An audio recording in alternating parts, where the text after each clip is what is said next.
You won't believe what my own daughter told me after I lost everything.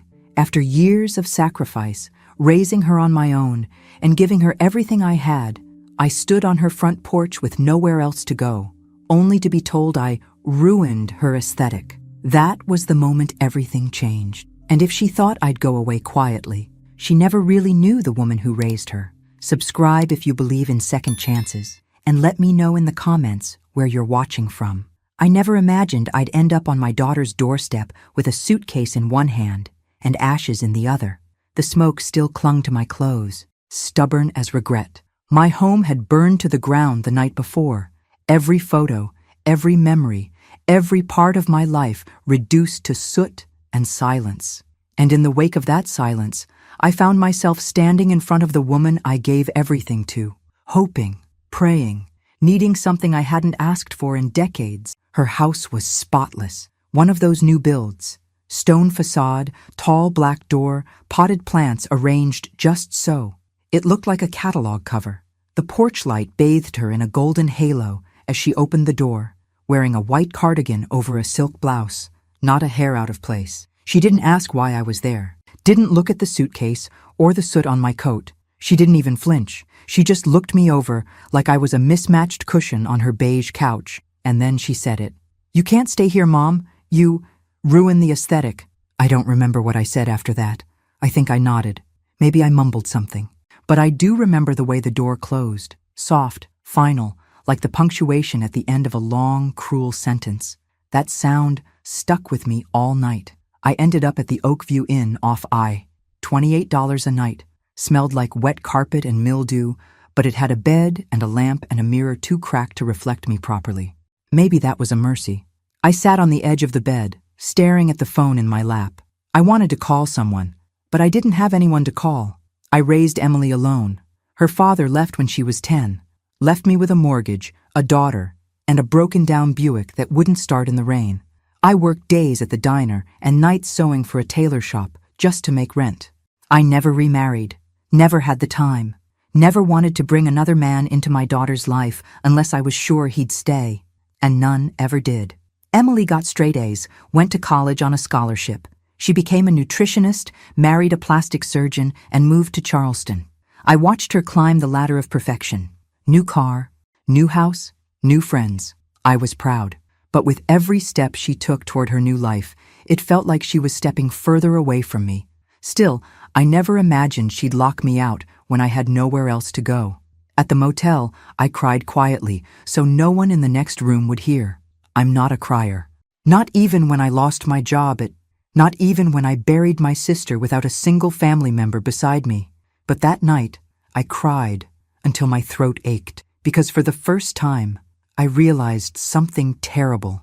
I had become inconvenient, an eyesore, a stain on the canvas of her carefully curated life. The next morning, I took a long walk. I didn't know where I was going, but my feet led me to an old neighborhood, Oakwood Terrace, where I'd raised Emily in a 2-bedroom clapboard house with a chain-link fence and a backyard full of dandelions. I hadn't been back in years. That's where I saw Velma. She was sitting on her porch, shelling peas into a big metal bowl like she used to when we were younger. She squinted at me, then let out a laugh so loud it made the birds scatter.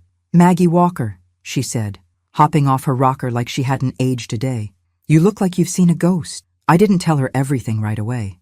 Just enough that I was staying at the Oakview, that I needed some air, that I was figuring things out. Velma's eyes were sharp, and she didn't buy it. "You're not figuring things out, sugar. You're trying not to fall apart." We sat for hours, talked about old times, about our daughters, about the years that had run off like wild horses. And then, like always, Velma cut through my silence with a single sentence. "You still got fight in you, Maggie. You just forgot how to throw a punch." I didn't sleep that night. I lay in that motel bed and thought about everything I'd done for Emily, the years I gave up for her, the way I'd put her first every single day of her life. And now I wasn't even good enough to sit on her damn couch. At a.m., I got up and opened the little black notebook I kept in my purse, the one where I wrote every penny I'd ever saved, the one with all the numbers I never told anyone about. Stocks, old CDs, sewing money, I added it all up. I had just enough. Not enough for revenge, but enough for something better. 2 weeks later, I found the house. Big white columns, wraparound porch, views of the marsh. It was listed as a Southern belle's dream. Emily had once circled a picture of a similar house in a magazine when she was, and said, "One day, I'm going to live there." I bought it in cash. And then I took a picture of it. Fresh white paint, manicured lawn, a red for sale sign in front. I texted it to her with no caption, just the image. It took less than 5 minutes for her to call. "Mom?" Her voice was tight. "Why did you send me a picture of that house?" "Because I bought it," I said. She was silent. "It's yours," I added. "Or it could be, but I'm thinking of selling it." Her voice trembled. Why would you do that?" "Because, sweetheart," I said, as calm as I'd ever been in my life, "it fits your aesthetic." I hung up before she could answer, and for the first time in years, I smiled. But what I didn't know then, what I couldn't know, is that this wasn't just about a house. This was the beginning of something much bigger, something that would break us and maybe put us back together, eventually. But first, there were secrets to be unearthed, and I was about to discover that Emily wasn't the only one who'd been hiding things all these years. She didn't call again that night. I half expected her to. Maybe to scream, maybe to cry, maybe to tell me I was being dramatic. But silence settled in like fog around a cemetery, thick, cold, and full of the things people don't say. I stayed another night at the Oakview Inn, though the mattress felt harder now, and the hum of the vending machine outside my door was louder than I remembered. I stared at the ceiling and let the stillness stretch. I wasn't rushing this. For once, I was the one in control. The next morning, I went back to the house, the one I bought. It sat on a hill, proud and wide, with a porch that begged for Sunday morning coffee and gossip. I walked through it room by room. The hardwood floors creaked under my steps like they were remembering their past. The air smelled of lemon polish and something older, deeper, like history waiting to be rewritten. The dining room had a crystal chandelier that caught the morning light and fractured it into tiny rainbows on the walls. I imagined Emily sitting at the head of the table, wine in hand, trying to impress her guests. I wondered if she'd ever see it as more than a photo on her phone. And then she showed up. I was in the sunroom, sipping cold coffee from a paper cup, when I heard the tires crunch on the gravel driveway. I didn't move, just waited. After a minute or two, I heard the front door open. She'd used the key I sent in the mail 2 days ago, wrapped in a velvet pouch. "Mama?" Her voice was soft, unsure. I stayed silent. She found me eventually, her heels clicking across the wooden floor like gunshots. She looked like she hadn't slept. Eyes puffy, hair slightly frizzed at the edges, not her usual polished self. "You really bought this?" she asked, eyes darting around the room like it might vanish if she blinked too hard. I nodded. "Why?" I leaned back in the wicker chair. "Because you said I ruined your aesthetic. I figured I'd find one that suited you better." Her face crumpled for a moment, just a flicker. Then the wall went back up. She straightened her shoulders. "This isn't funny, Mom. I'm not laughing. You sent me a picture of a house you knew I'd love, and then put a for sale sign on it? I thought you liked signs." She blinked. "Is this revenge?" "No," I said. "It's a mirror." We sat in silence for a long time. Finally, she whispered, "You don't understand how things are now. My world, it's curated, structured. Everything has a place, a look, a standard. And I don't fit in that?" She swallowed. "You're unpredictable. You say things. You don't think about how it sounds, and you don't try to blend in." I stared at her. "I didn't raise you to blend in. I raised you to stand tall." She looked away. "Is that why you've been rewriting things?" I asked, voice low. Her head snapped back toward me. "What are you talking about? You told people your father left and never looked back. But that's not the truth, is it?" Her mouth parted slightly, but no words came.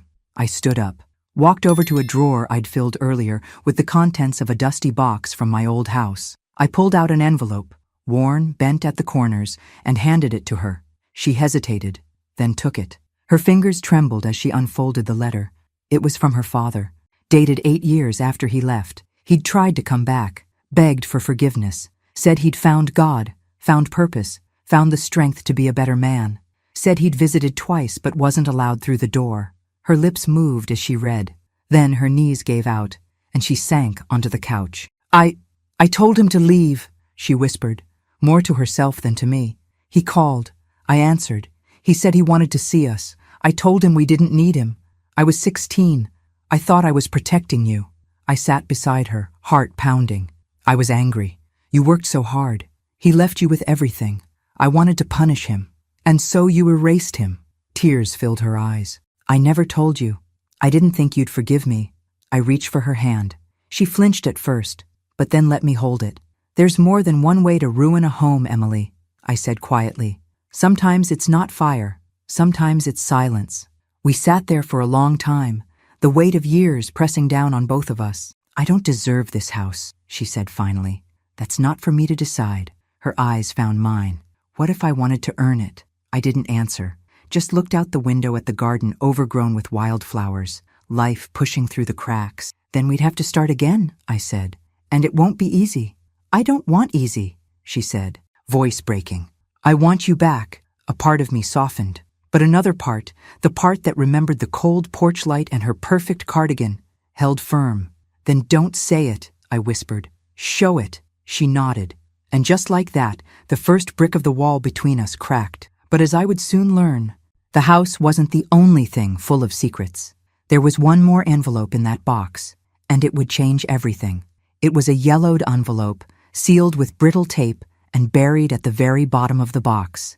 I hadn't noticed it until the day after Emily left the house in tears, promising to try. Funny how a single piece of paper can wait patiently for decades, never moving, never aging, until the exact moment it's meant to break you wide open. I stared at it for a while, sitting at the small breakfast nook where the morning sun hit just right. Outside, the wind tugged gently at the for sale sign I hadn't bothered to take down yet. Maybe part of me wanted it to stay there a little longer, like a challenge, like a dare. When I finally opened the envelope, the handwriting nearly stopped my heart. It was his, Daniel's. I hadn't seen his handwriting in over 30 years, but I'd know it anywhere. Sharp, slanted, hurried, like he was always halfway out the door, even when he was sitting still. I could hear his voice in the scratch of every letter. The letter was dated just 4 years ago. 4. Not decades. Not ancient history. Not some dusty relic from the time when cassette tapes were still a thing. This was recent. Maggie, if this finds you, it means I finally found the nerve to try again. I don't have the right to ask you for anything, but I've spent the last 10 years trying to make peace with the man I used to be. I was a coward. I let my fear and my failure eat me alive. But I want you to know, leaving you was the worst mistake of my life. I tried to come back. Twice. Emily wouldn't let me through the door. She said you were better off, that you'd moved on, that I'd only bring pain. I stopped reading. My hands trembled. My eyes blurred. I could still see her. 16, sharp-tongued, brittle with pride. She'd always been protective, even as a child, fiercely loyal to me and furious with the world for making her grow up too soon. But this? She'd kept this from me. For years. I pressed the letter to my chest and rocked slightly in the chair. There was a pain in me I couldn't name. Not betrayal exactly. More like grief given a second life. When I finished the letter, I learned that Daniel had remarried once. Briefly. No children. His wife had died of cancer, and afterward he'd moved to Tennessee, lived simply, worked at a used bookstore, wrote letters he never sent. The last line undid me. If I don't get to see you again in this life, know that I never stopped loving you, and I never stopped hoping for one more chance. I had to find him. I didn't know why. Not exactly. Closure, maybe. Or the need to look him in the eye and decide, once and for all, if there was anything left between us. Velma was the first to notice something had shifted. You've got that old fire in your eyes again, she said, leaning over the fence between her porch and mine, a cigarette dangling from her fingers. You going somewhere? Tennessee, I said, folding laundry on the porch. Maybe for a few days, maybe longer. She raised an eyebrow. That where the bones are buried? I smiled, barely. No, but maybe it's where I left part of myself. 3 days later, I drove west. I hadn't been on a road trip alone in decades. I kept the windows down and the radio low. I passed through towns with names I couldn't pronounce and diners that served coffee so strong it could wake the dead. By the time I got to the address in the letter, a little one-story home with faded blue shutters, it was dusk. There was a for rent sign out front. My stomach dropped. I knocked anyway. A thin woman in her 40s opened the door. She looked confused when I asked for Daniel Walker. He passed away last spring, she said softly. I'm the landlord now. It was like the ground disappeared beneath me. He died? She nodded. Pancreatic cancer. It was fast. Didn't even make it 3 months after diagnosis. I couldn't breathe. I didn't cry. I just stood there, numb. Then the woman said, "Are you Maggie?" I blinked. Yes, she smiled, warm and kind. He talked about you, all the time, said you were the one that got away. He left something for you. She led me inside. The house smelled like old books and lemon oil.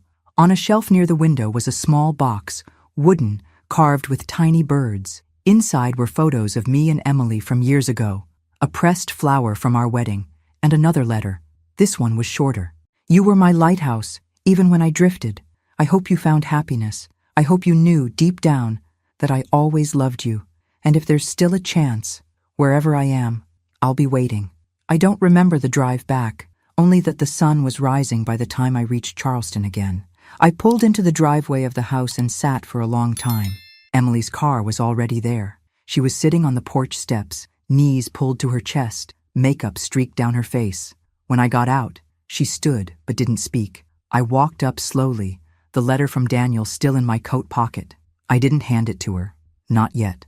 I know, she said, before I could open my mouth. I know about the letter. I know you know. I nodded. Why, Emily? I thought I was protecting you, she whispered. I thought he didn't deserve you. I was wrong. I know that now. I searched her face, really looked, and for the first time in years, I saw the little girl who used to curl up beside me when the power went out, the one who believed I could fix anything. I forgave him, I said. She choked out a sob.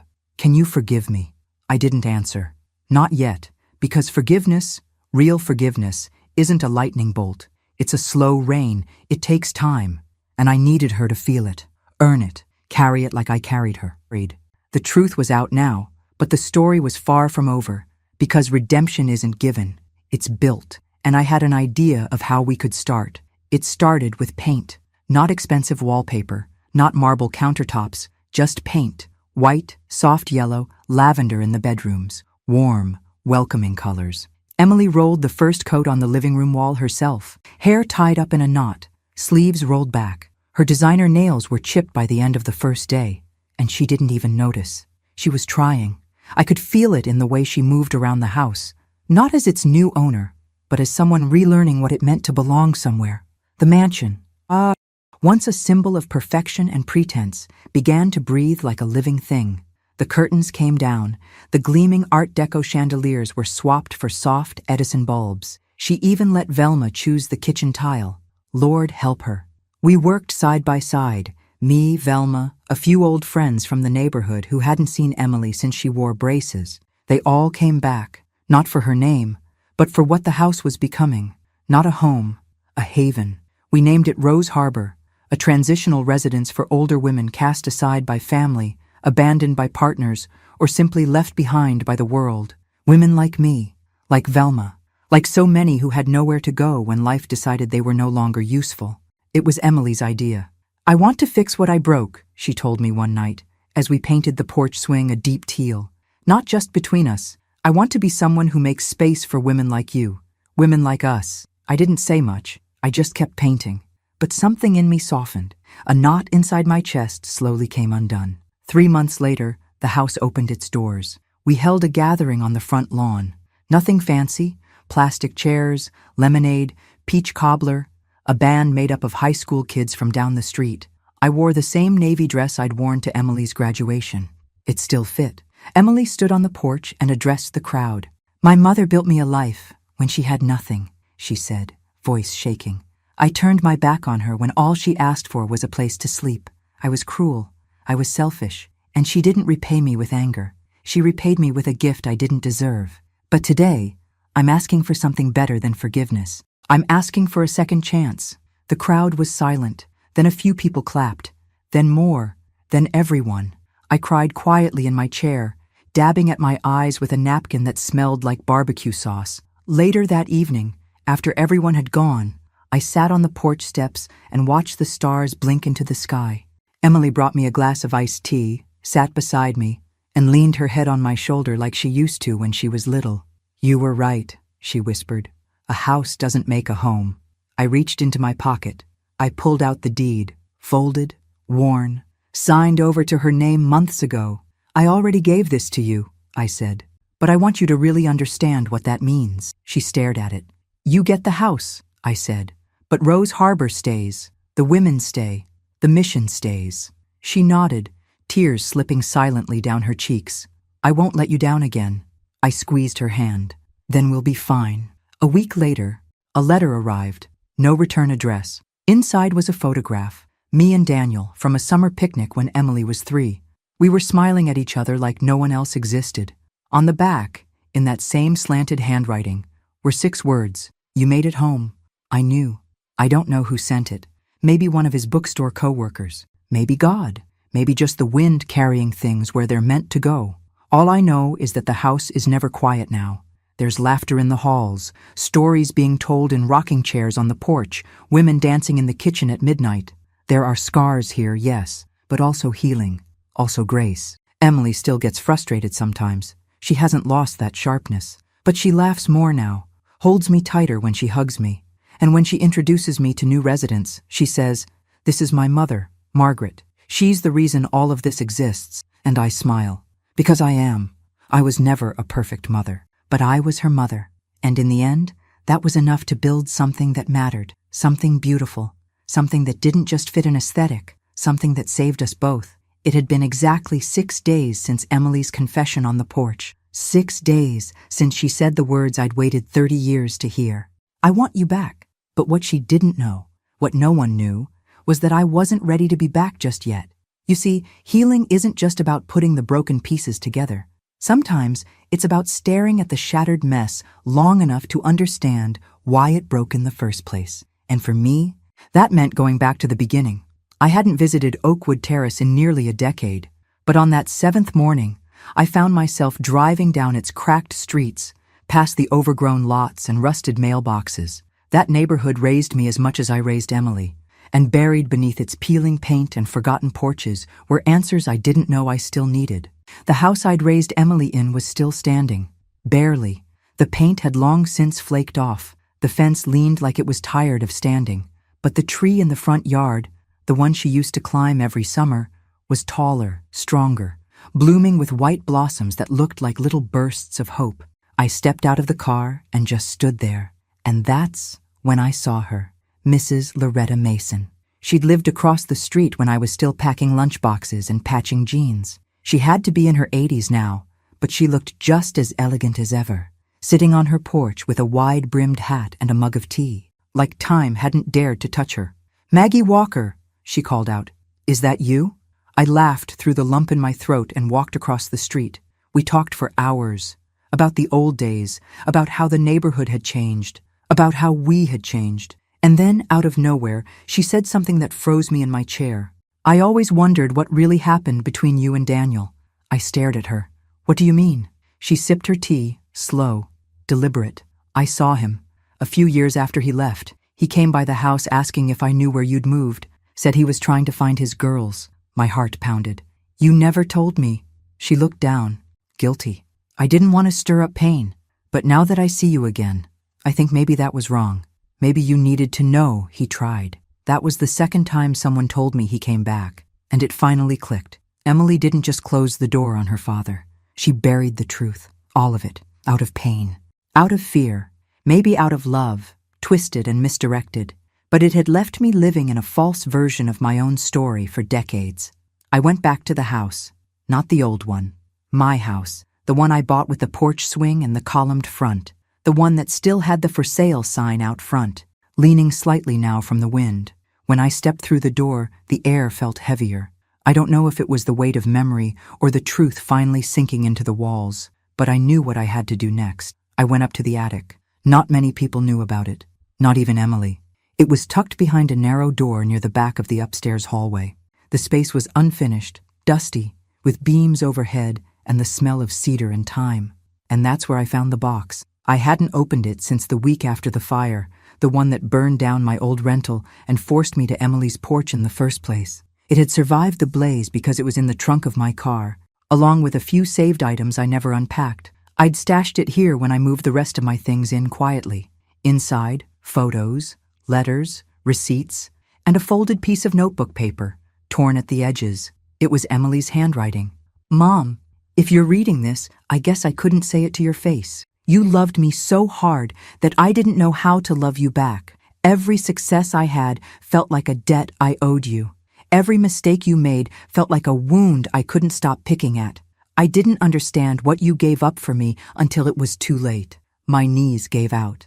I sat on the attic floor, the box beside me, and wept, because for the first time I saw her not as the woman who slammed a door in my face, but as the girl I raised, the girl who had been carrying just as much pain as I had.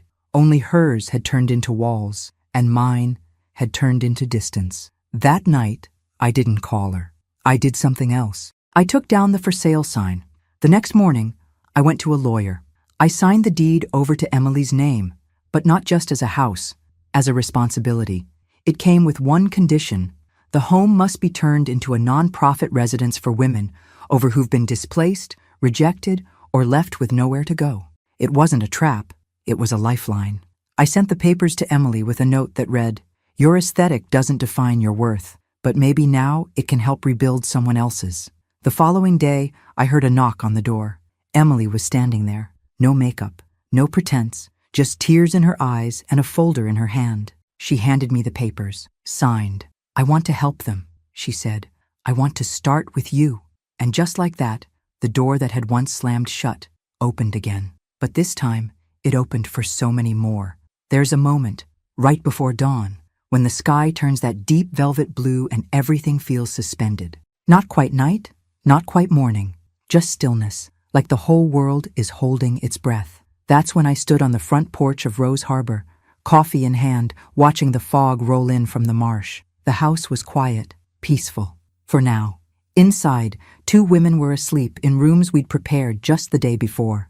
Sandra, who'd been kicked out of her son's home after she broke her hip and became too much work, and Denise, a former teacher who'd lived in her car for nearly a year after her husband drained their retirement and vanished. They weren't statistics to me. They were me, and they were the first. Emily had taken the papers and run with them. She hired a nonprofit consultant, reached out to city leaders, met with social workers. She even set up a small fund to cover initial living expenses. Every decision, every plan, she brought to me first. "Does this feel right, Mama?" she'd ask. I never thought I'd hear her say that again. In between meetings, she helped clean rooms, paint furniture, even drove the old church van across town to pick up donations. And each day she'd ask me questions, real questions. Not the polite, hollow kind that come with small talk, but the kind that meant something. "What did you dream about before you had me? Did you ever want to just run away? Did I make you happy?" That last one took my breath away. I looked her dead in the eye and said, "You were the best and hardest thing that ever happened to me." She didn't flinch. She nodded. That's when I knew she was changing. And maybe so was I. But the past wasn't done with us. Not yet. 3 weeks after Rose Harbor officially opened, I received a call from a number I didn't recognize. Nashville area code. My stomach dropped. The voice on the other end was soft, shaky. "Is this Margaret Walker?" "Yes. I'm so sorry to call like this. I'm Daniel's nurse. I cared for him before he passed. He asked me to reach out if we ever found your number." I sat down slowly, heart pounding. "Heart. He spoke about you every day," she said. "But there's something else. He left something behind for you. Something private." 2 days later, a package arrived at Rose Harbor. Small, wrapped in brown paper. Inside was a leather journal, aged and worn, the spine nearly falling apart. On the first page, in bold, familiar script, "To the woman who carried me in her heart, even when I was too lost to return." I didn't open it right away. I waited until nightfall, until the house was quiet, and the tea was hot, and the lights were low. Emily sat across from me on the floor, cross-legged, waiting. Together, we read every word, his regrets, his memories, the moment he decided to leave, the moments he tried to come back, the letters he never sent, the one time he stood outside Emily's high school graduation in the shadows, watching from a distance because he didn't know if he deserved to be there. He'd seen us. He'd never stopped seeing us. At the very end, he'd written, "If this journal finds its way to you, it means I finally got something right. Tell Emily I never stopped loving her. Tell her I forgave her. Tell her I understand. Emily pressed her forehead to the pages and wept, not like a child, not like a woman broken, but like someone who'd finally been freed. We buried the journal under the magnolia tree out back, beside a bench we'd painted soft blue. We didn't mark the spot. We didn't need to. Time passed. More women came, each one with a story, each one carrying bags heavier than anything leather or canvas could hold. And every time I heard them say, "I didn't think anyone would take me in," I felt something in my chest expand. Emily became their advocate. I became their storyteller, and together, we became something neither of us had ever truly known, whole. One night, as we sat on the porch swing, her feet tucked under a blanket, my hand resting on hers, she asked, "Do you think he knows what we've built?" I looked out at the house, glowing from within. Laughter floated down from an open window. Someone was playing soft jazz in the parlor. "I think he does," I said, and I meant it, because sometimes redemption isn't loud. It doesn't arrive in a parade or thunderclap. Sometimes, it looks like a woman walking through the front door with shaking hands and tired eyes and finding a bed with fresh sheets and a handwritten note on the pillow that says, "You are home." We saved each other, my daughter and I, not by forgetting what happened, but by choosing to rise from it. And I've learned this much. The most beautiful things don't match anyone's aesthetic. They just feel like they belong, like love, like truth, like coming home after the longest journey of your life. 3 months after Rose Harbor opened its doors, word had spread far beyond Charleston. Local news stations ran a feature calling it a Southern sanctuary for the forgotten. Donations began to pour in. Furniture, books, fresh linens. One man dropped off 5 brand new mattresses with tears in his eyes, whispering, "My mama died alone. I wish she'd had this." But no one knew what really made Rose Harbor sacred.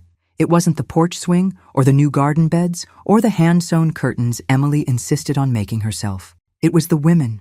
Women who'd been told they were too loud, too needy, too complicated.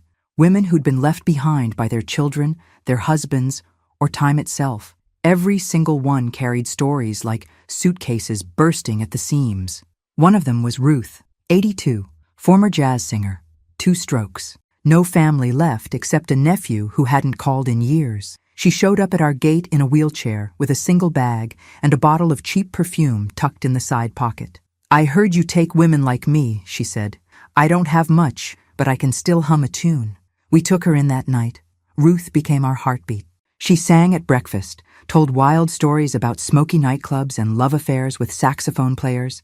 The other women gathered around her like moths to flame. She reminded me of something I'd forgotten. Joy isn't just survival. It's singing anyway. Emily adored her. She sat with Ruth every Thursday night, brushing her hair, listening to the same stories again and again, never interrupting, never rushing. I watched them from the hallway, and sometimes, just sometimes, I saw the daughter I'd always hoped she'd become. But not every moment was easy.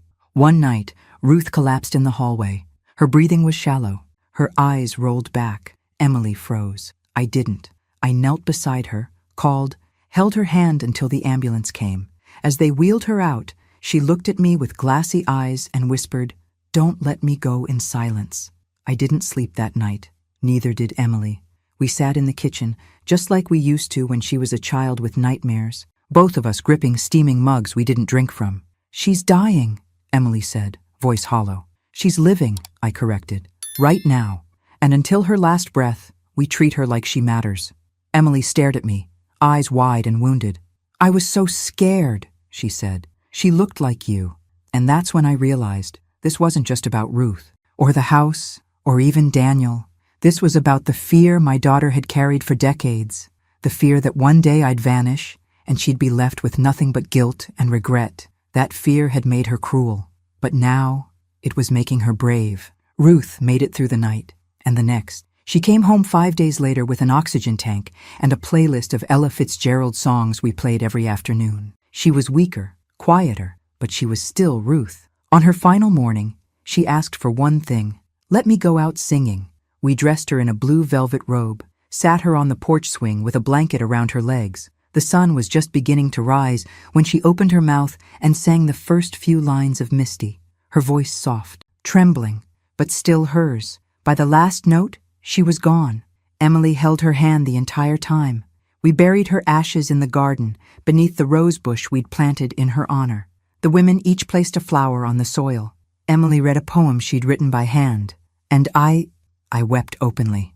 Not just for Ruth, but for all of us who had ever been told we were too much, or not enough. That night, Emily crawled into my bed like she did when she was 5. No words, just tears and silence, and that deep, aching kind of love that has nowhere else to go. I held her until she fell asleep. The next morning, I found her in the sunroom, coffee in hand, staring out the window. "I want to write about this place," she said. "The stories, the women, everything." I smiled. "Then start with your own." She turned to me. "You think anyone would want to hear it?" I leaned in, kissed her forehead. "Emily Walker," I said, "your story is the one that built this house." And I meant it, because in the end, it wasn't vengeance that made me whole. It wasn't the house. It wasn't the letter. It was her, choosing to become a woman who didn't just apologize, but changed. And through that change, she gave me something no one else ever had. Not just a second chance, but the life I should have had all along. A week after Ruth's funeral, I found myself sitting alone in the sunroom, sorting through the last of the donation boxes. There were crocheted blankets, a stack of gently used robes, and a handwritten note from a church group in Savannah. Every stitch made with love. I held one of the blankets to my chest. It smelled like lavender and memory. It had been 4 months since I'd bought the house. 4 months since Emily had told me I ruined her aesthetic. 4 months since everything in my life turned upside down, and somehow, through all the heartache, found a way to settle exactly where it needed to. But peace is funny. It shows up not with fireworks or fanfare, but in the quiet moments, the ones where you least expect it, like when Velma barged in, waving a newspaper in the air. "Guess who's front page news again, sugar?" She slapped the Charleston Gazette onto the table. There we were. Me. Emily. A group of women from Rose Harbor, arms around each other in front of the porch, all of us grinning like fools. From rejection to redemption. The home-changing lives in Charleston. I stared at the photo for a long time. Not because I liked looking at myself, I still didn't, but because I barely recognized the woman in the picture. Not the hair, not the dress, but the expression. I looked happy. Later that afternoon, a knock came at the door. It wasn't a delivery or a social worker. It was a boy, maybe 16, thin, nervous, clutching an envelope like it might bite him. "You Margaret?" he asked. I nodded. He handed me the envelope, then turned and ran down the steps before I could ask a single question.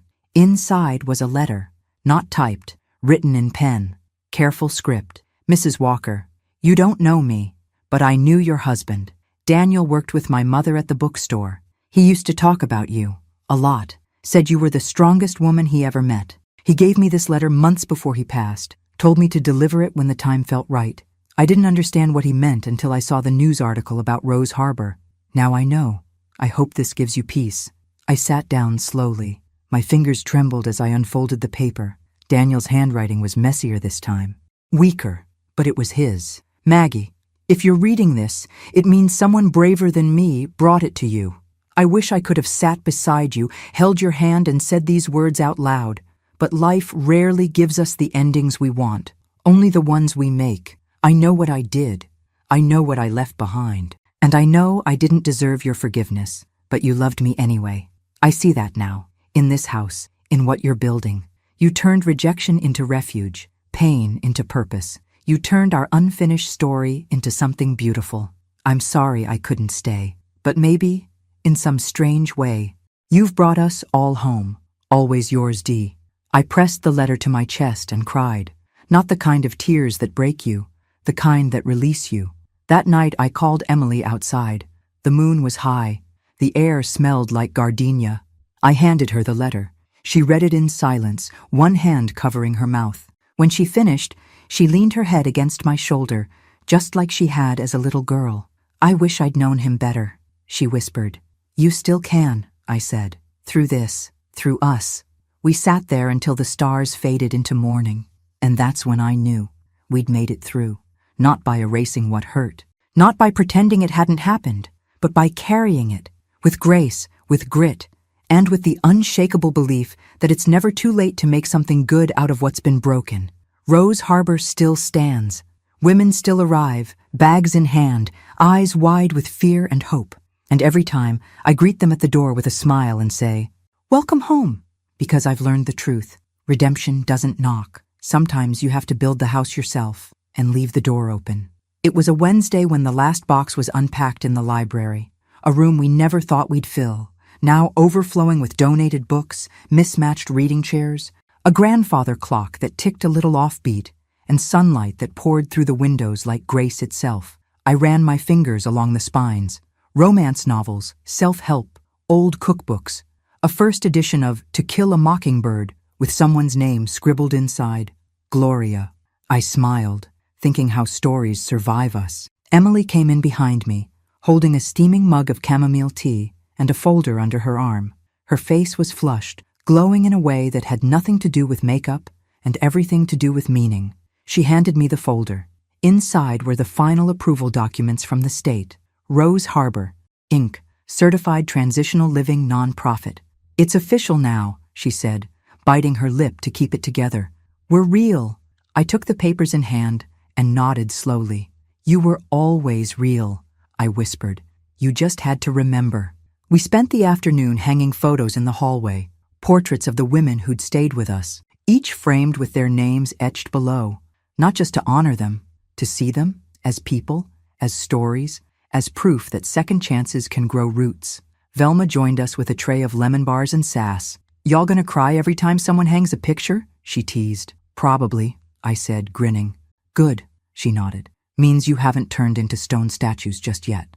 Later that evening, I stood in front of the mirror in my bedroom, not fixing my hair, not adjusting my clothes, just looking, really looking. And for the first time in decades, I didn't see a woman who had been left, rejected, or forgotten. I saw someone whole. That's when I remembered something from long ago. A list I'd written in the back of my old journal. A list titled, "When I Have a Home Again." I dug through the drawers until I found it. The paper was brittle, the ink faded, but the words were still there. A porch swing that creaks, a kitchen full of noise, laughter in the halls, music at night, peace in my bones, a daughter who sees me. I'd checked every box. I folded the list carefully, pressed it between two books on the shelf, and walked back into the hallway.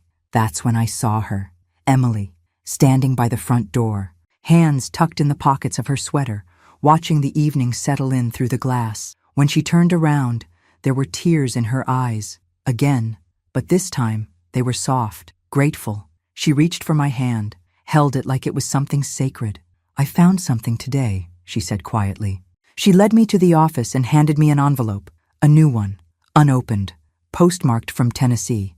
No return address. Inside was a black and white photo. Daniel, me, Emily, no more than 3. On his shoulders, all of us laughing. On the back, scribbled in blocky handwriting, "She turned out just fine." No signature. No explanation. Just one final whisper from the universe. And I smiled. Not because it made sense, but because it didn't have to. Life never wraps up in neat little bows. It twists, it unravels, it bends in ways we never see coming. But if we're lucky, if we're brave, it gives us chances to heal what we thought was lost forever. That night, we lit candles in the window, not for the dead, but for the living, for every woman still on the road, still searching, still hoping.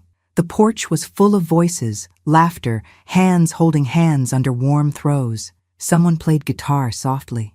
The scent of cornbread and cinnamon drifted through the air. And I thought, this is the ending I never knew I wanted, but it's the one I earned. Not through perfection, through resilience, through truth, through love that refused to give up, even when it was told it didn't belong. Emily looked at me and said, "Mama, you built this." I shook my head. "We built this, and that's how you reclaim your story. Not by erasing the pain, but by filling the silence it left behind with voices that say, you still matter. You are not alone. You are home." The fall air was crisp the morning I found the letter tucked beneath my porch pillow. I almost missed it. I had come out early before sunrise, wrapped in my old flannel robe, ready to sip coffee and listen to the creak of the porch swing like I did every morning now. But when I leaned back, I felt something crinkle underneath me. A plain envelope. No stamp, no name. Just one word on the front. Margaret. I stared at it for a long time. Emily was inside, still asleep. The house was quiet except for the distant hum of birds waking up and the occasional whistle of a car passing down the hill. The rest of the women were asleep too.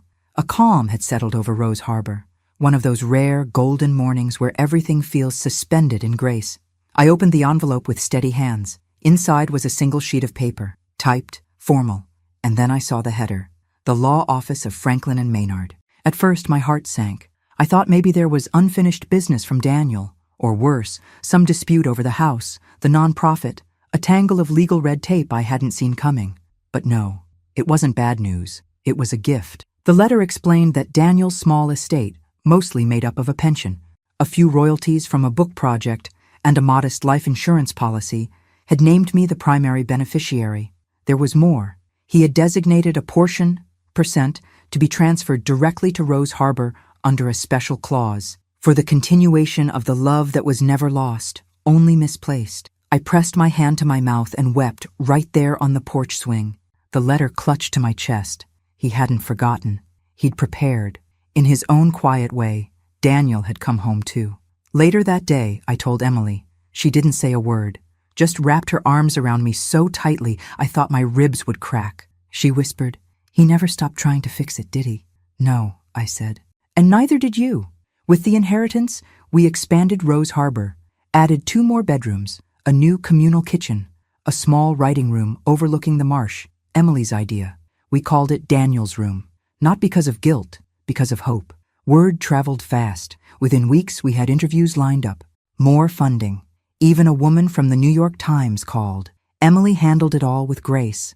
I watched her on the phone, clipboard in one hand, glasses perched on her nose. My daughter, no longer a woman trapped in pride and perfection. Now she led with purpose. One night, we hosted a candlelight dinner. All the women, staff, friends from town, even Velma put on lipstick. As we sat around the table, passing bowls of mashed potatoes and cornbread, someone asked, "What do you call this place, really? A shelter? A home?" I smiled and looked at Emily, and she answered, "This," she said, "is a beginning." Everyone went quiet, because it was true. Rose Harbor wasn't just a house. It was the start of 100 second chances. Mine, Emily's, Ruth's, Daniel's, and maybe yours too. So if you're reading this, or listening, or sitting in your own silence, wondering if anyone would ever open the door for you again, I want you to know something. You don't need to be perfect. You don't need to be polished. You don't need to match the aesthetic. You just need to keep going, because somewhere out there, a door is waiting to open, and someone is standing on the other side, whispering the words that saved my life. Welcome home. Thanks for listening. Don't forget to subscribe and feel free to share your story in the comments. Your voice matters.